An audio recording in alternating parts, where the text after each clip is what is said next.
દર્શક મિત્રો, હું છું પરમાર હંમેશા તમે જોઈ રહ્યા છો લોક સામુ ન્યૂઝ। તો જોઈએ આજના સમાચાર। પંચમહાલથી અમારા રિપોર્ટર સાહિલ પઠાણ સાથે।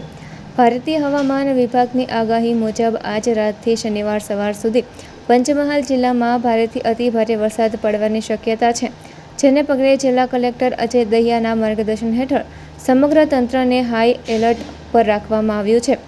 જિલ્લામાં એસડીઆરએફની 2 અને એનડીઆરએફની 1 ટીમ તૈનાત કરવામાં આવી છે।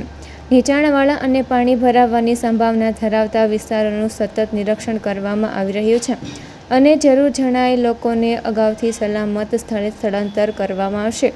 જિલ્લા ઇમરજન્સી ઓપરેશન સેન્ટર ખાતે 24 કલાક વર્ગ 1 અને વર્ગ 2ના અધિકારીઓ ફરજ પર રહેશે। ઉપરાંત તમામ તાલુકાઓમાં વરિષ્ઠ અધિકારીઓ સ્થાનિક પરિસ્થિતિ પર નજર રાખશે। પોલીસ, પંચાયત, નગરપાલિકા અને માર્ગ મકાન વિભાગ સહિત તમામ વિભાગોને એલર્ટ પર રાખવામાં આવ્યા છે। પાવાગઢ યાત્રાધામ અંગે પણ મહત્વનો નિર્ણય લેવામાં આવ્યો છે। જો આવતીકાલે સવારે ભારે વરસાદ ચાલુ રહેશે તો યાત્રાળુઓની સલામતીને ધ્યાનમાં રાખીને પગથિયાનો માર્ગ અસ્થાયી ધોરણે બંધ કરવામાં આવશે અને પરિસ્થિતિ સામાન્ય બન્યા બાદ જ ફરી શરૂ કરવામાં આવશે। જિલ્લા કલેક્ટર અજય દહિયાએ નગરપાલિકાઓને અપીલ કરી છે કે ભારે વરસાદ દરમિયાન બિનજરૂરી બહાર ન નીકળે તેમજ વહેતા પાણી, કોચવે અથવા ઓવરટોપિંગવાળા રસ્તાઓ પરથી વાહન પસાર કરવાનો પ્રયાસ ન કરે। પંચમહાલ જિલ્લામાં હવામાન ખાતા દ્વારા ઓરેન્જ એલર્ટ જાહેર કરવામાં આવ્યું છે। જે ફોરકાસ્ટ છે એ પ્રમાણે આજે રાતથી શનિવાર સવાર સુધી ભારેથી અતિભારે વરસાદ પડવાની શક્યતા છે। પૂર્વ તૈયારી માટે તમામ ગામડાઓમાં અને નગરના વિસ્તારમાં તમામ વિભાગની ટીમોને અમને સેન્ડ ટુ અલર્ટ મોડમાં કરી દીધા છે।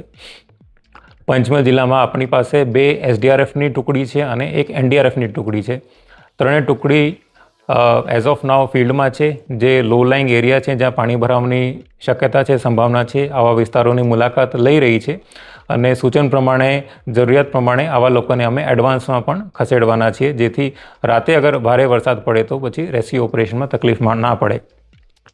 એ સિવાય જે જિલ્લાના એમરજન્સી ઓપરેશન સેન્ટર છે એની ઉપર રાઉન્ડ ધી ક્લોક 24 કલાક વર્ગ 1 અને વર્ગ 2ના અધિકારીની નિમણૂક કરવામાં આવી છે। તમામ તાલુકાની અંદર વર્ગ 1ના અધિકારી જે છે એ હાજર રહેશે, જે સ્થાનિક પરિસ્થિતિ છે એના ઉપર નિગરાની રાખશે। કોઈ પણ એવી ઘટના બને એને ઇમિડિયેટલી એના ઉપર રિસ્પોન્ડ કરશે। પોલીસ ડિપાર્ટમેન્ટ, પંચાયત ડિપાર્ટમેન્ટ, નગરપાલિકા, આરએનબી તમામ ડિપાર્ટમેન્ટ જે છે એ હાઈ એલર્ટ ઉપર છે।